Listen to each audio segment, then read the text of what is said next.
Hello everyone, my name is Oxyam17, and as you can imagine, I am hyped for the upcoming Trailblazer League. If you're watching this video now or around the time of release, then Leagues 2 is less than a week away. My gothics! Have I been watching a lot of really great theory crafting videos from awesome creators like Zulu and WeScaleNow, so I decided I'm just going to make my own. Now, for this video, I'm going to be walking you all through my first few minutes of Trailblazer step by step, and then I'm going to give you guys a breakdown of how I plan to go about completing the Misthalin region. But Oxy, why just Misthalin? Why can't we hear about your plans for the other regions? Good question, and the answer is simple. I have no plan. If I'm being entirely honest, I don't even know which 3 regions I'm choosing, let alone my plan for what I'm going to do in each of them.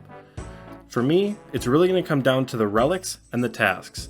So far, we only really know about Tier 1, and I'm very excited to stack up a huge amount of resources that I can use as I go, so Endless Harvest is going to be my first choice for my Tier 1 relic. I suppose it's my only choice for a Tier 1 relic, but you know.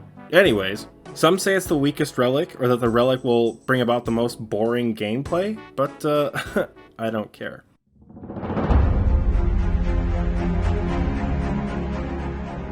If you don't already know, Endless Harvest allows you to collect double resources from your gathering skills, gives full experience for everything you gather, and automatically banks extra resources you get. So, if I'm understanding this correctly, you may never have to leave a skilling spot until you decide you're done. And for me, not banking will save a ton of time and actually increase XP by a pretty decent amount. Take fishing for example. Normally it's a slow, boring, and arduous skill to train. Couple that with the fact that most of the fishing spots in Misthalin are miles away from a bank, and you've got the same old boring grind that you do in the main game. But with this snazzy little relic, I can park my ass at the Karamja docks and collect hundreds of lobsters for the grinds ahead. But Oxy, that's not in Misthalin! No shit, just an example. Anyways, being able to fish or mine or woodcut without having to bank will be a huge advantage moving forward, and I really can't wait to get ahead of the skilling game with all the resources I'll have built up.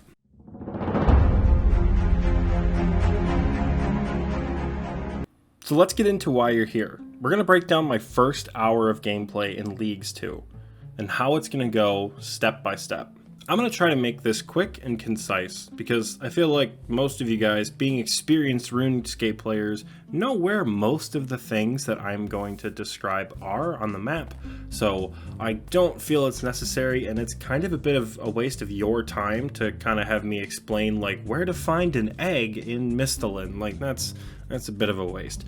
So we're just going to get into it. I'll provide a list of what I'm going to do in the description of this video, so if I go too fast or you don't pick up on something, you can scroll down and check that out.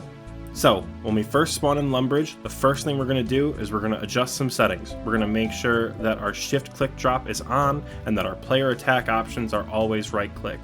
Don't think I'm going to need to have player attack options on at all, just something I like to stick with normally. Next thing we're going to do is we're going to drop our air and our mine runes, and we're going to grab the runes from the tutor. While we're over there, we're going to adjust our ammo settings from the other range tutor that's there as well. From there, we're going to run to the Lumbridge Bank. On our way up the stairs, we're going to grab our anti-dragon shield from Duke Horatio. We're going to go all the way upstairs, bank our garbage. From the bank, we're going to make sure we have our Dramen staff, a bucket, a pot, our air and our mine runes, food, and any gold pieces that we have. We're going to run downstairs, start Cook's assistant, rush the egg, then get the flour, then get the milk. We're going to run back, finish Cook's, bank our stuff, and then start Sheep Shearer. We're going to be fighting with a lot of other players to get Sheep Shearer done, so this might not be as quick as it is in the normal game, but in any case, we're going to get our wool, run back, craft it, finish Sheep Shearer, then we're going to go all the way south, and we're going to do Misthalin Mystery. This is not a quick quest. It's not something that's going to be this super quick, fun, nostalgic thing. Misthalin Mystery is actually kind of long, and the boss fight, in my opinion, is pretty annoying, but we're going to get through it because we're going to get some pretty good crafting experience and free gems going forward. Once Misthalin Mystery is done, we'll be transported back to the mainland. We're going to teleport to Karamja with our free teleport. We're going to ride to Shiloh Village with the cart. Hopefully we don't have a ton of GP, so we don't waste it all on the cart ride there. We're going to head to the fishing shop in Shiloh Village, and we're going to buy a rod and any bait that we can afford. We're going to teleport back to Lumbridge. Then we're going to run south, and we're going to catch shrimp, then sardines, and then herring, and then we're just going to push to 20 fishing, just so we can get that ocean grind out of the way. From there, we run north, bank our stuff, teleport with Count Check to the Stronghold of Security, and grab our 10k. I'm not entirely sure if they're going to make us complete the Stronghold of Security in that time, so we may need to go down and just finish the 4th floor, get the boots, so we'll bring some food with us as well. Once the Stronghold of Security is done and we exit, we're going to run east to Varrock. We're going to start Gertrude's Cat and Daddy's Home. From there, once those 2 quests are started, we're going to head to the museum, go downstairs, and do the natural history quiz. I believe with the 5 times experience multiplier, we're not going to get 1k, we're going to get 5k. I could be wrong, but worst case scenario, we end up with 9 Slayer and 9 Hunter. Best case, we end up around 20 Slayer and 20 Hunter, which, ooh, that's going to be so good. Once the natural history quiz is done, we're going to run to the southeastern portion of Varrock, and we're going to speak to Daddy, or whatever his name is, so we can learn about the waxwood stuff. We're going to tear out all the garbage from his house, and then we're going to run out of Varrock through the east gate. Before going to the sawmill, however, we are going to start Soul's Bane and Rag and Bone Man. So we're going to talk to Tolna's mother and that crazy old coot who lives up in the Limestone Mountains. The reason we're doing this is because, 1, I kind of want to have Soul's Bane yellowed out so I know to go back to it, and 2, starting Rag and Bone Man will allow us to get the drops from the monsters. Now, all the monsters in the first Rag and Bone Man can be found in either Mistalin or Karamja, and the prayer reward multiplied with our passive XP boost is going to be huge. So once everyone's talked to, we're going to go back to the sawmill, get the waxwood, deal with all the cat nonsense. We're going to run back to Varrock, we're going to finish Daddy's Home, and then we're going to finish Gertrude's Cat. And that, my friends, is our ideal first hour of Leagues 2 completed. Time to play the actual game.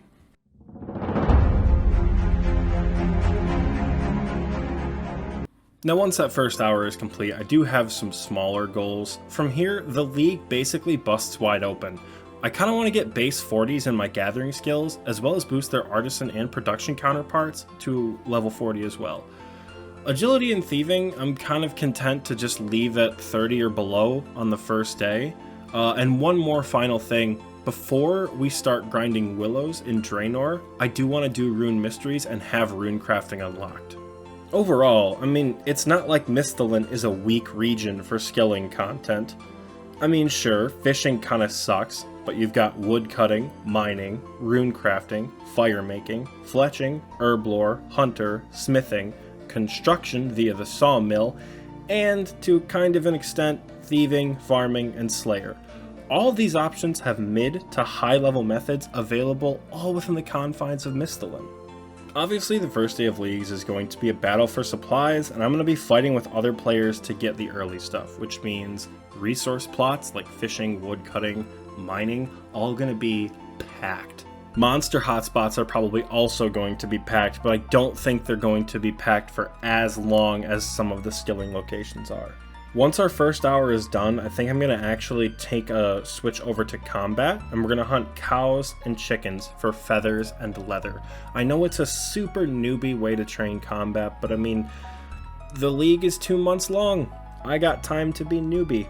Killing these will both raise our low-level combat and provide supplies necessary for fishing and crafting. Side note, if you plan on taking this route yourself, you won't actually be able to tan the leather until you unlock future regions, but having that small stock going forward won't be bad. Once we're content with the stacks of feathers and leather and our low-level combat, we're going to head to Varrock and have Aubrey teleport us to the Essence Mine. Hear me out. Mining Essence will gain 25 experience per rune essence mined with the first passive XP multiplier. It's still less than tin and copper, but It's a static mining source that doesn't deplete, allowing multiple players to mine it without it going anywhere. This means I won't be having to fight anyone, and I'll actually be getting decent mining XP rates, considering with Endless Harvest I won't have to bank anything. So I could, in theory, sit there and mine Rune Essence all the way up to level 20 or 30 mining. It would be slow and extraordinarily boring, but it's a possibility on the first day. And of course, all the essence is going to help with the rune crafting grind. Which brings us to our first quote-unquote obstacle of Mistalin. For rune crafting, air runes can be crafted at level 1, but they can only be crafted in Asgarnia. So in order to train rune crafting, we're going to need to get a little creative. Obviously, the best choice is to get a genie or a dunce random event. In the main game, I'd say just do X marks the spot. Unfortunately, in order to complete X marks the spot, you have to unlock Asgarnia, and if you're going to unlock Asgarnia, just do air runes. Am I right? If neither of those happen, we're going to have to resort to using the lamp we get from the Karamja Easy Diary. This awards 1000 experience in any skill, regardless of level. This option feels like a waste, because I would much rather put that free experience on a skill that's more difficult to train, like prayer or herb lore, as opposed to rune crafting. That said, I've always subscribed to the belief that, like, whatever it is, it'll work itself out eventually. So, I mean, you know, we're not gonna be screwed for rune crafting. We're gonna figure it out. Honestly, from there, I just plan on taking my time. Like I said, the league is 2 months long, and I have no desire to rush to Dragon Tier within the first week. If we even get to base 50s by the end of the first week, I'll be more than pleased. Also, wow, the idea of breaking down everything I'm gonna do step by step for all of the various skills is not only boring to watch and listen to in a video, it's pretty fucking boring to do and to make a video about and to play. So once we have our basic grinds done, we're just gonna be freeballing it, fucking walking around Mistalin, figuring out what to do. I don't know.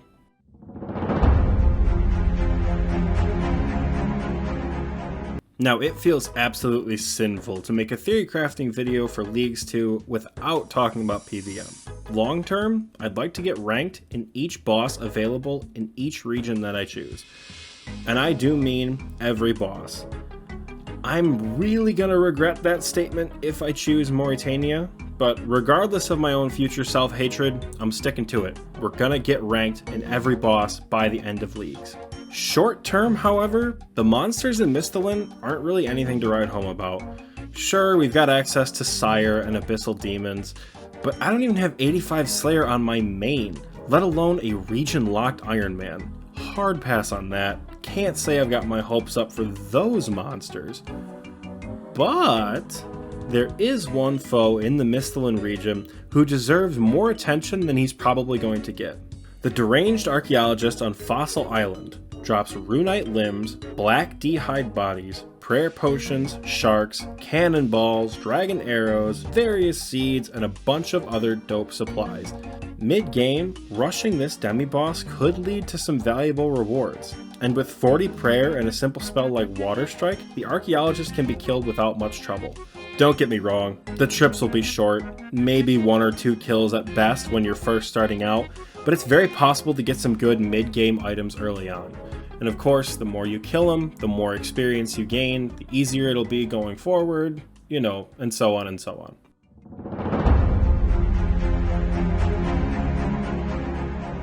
So, there you have it. My initial guide to Inefficiency-scape in Trailblazer League. Scripting and filming and creating this video has made me like 10 times more excited for Leagues 2, and I hope you guys found at least one thing valuable throughout the video. One more thing I do want to say before I go, and that's just remember that you're the only one who can decide the most fun way to play this 2-month-long game mode. Your relic choice, area unlocks, and overall goals are yours alone, so do what you think is going to be the most enjoyable. This theory crafting video and other ones out there like it are to simply give you ideas of what to do going forward, but they're by no means the best, most efficient, or most fun way to play for everyone. Make sure you prioritize unlocking and playing content that you like to do for Leagues 2. Thank you guys so much for watching. If you enjoyed today's video, be sure to like and subscribe for more YouTube content. Let me know in the comments down below if you want to see how my Leagues 2 progress is going, or what kinds of videos you'd like to see me upload throughout the league. I'll see you lovely folks next time. Peace and blessings, everyone.